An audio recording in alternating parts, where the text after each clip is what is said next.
अस्सलाम वालेकुम यार असी पट्ठे वड्ढन चले सी। मैं चलो पट्ठे वड्ढदे नाले पट्ठे वड्ढदे आ वीडियो तुहानूं दिखाने आ मशीन पै गई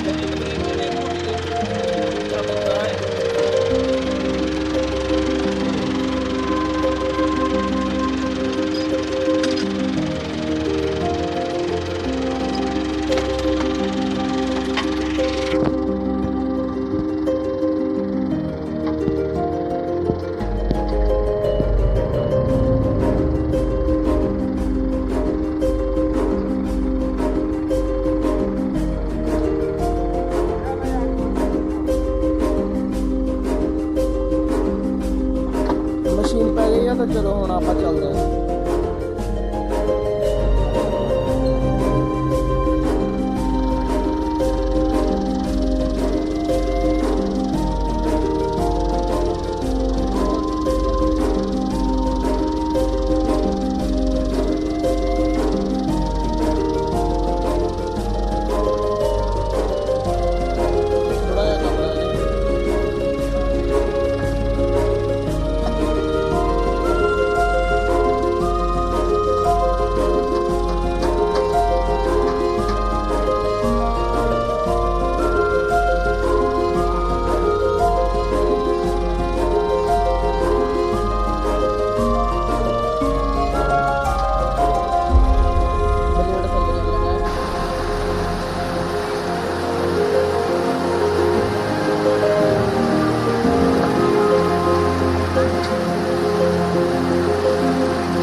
पहले साइड साफ करके तो फिर शुरू करिए, क्योंकि साइडा की जी बंद होंगी है फिर वो लग के तो मशीन खराब हो जाती है।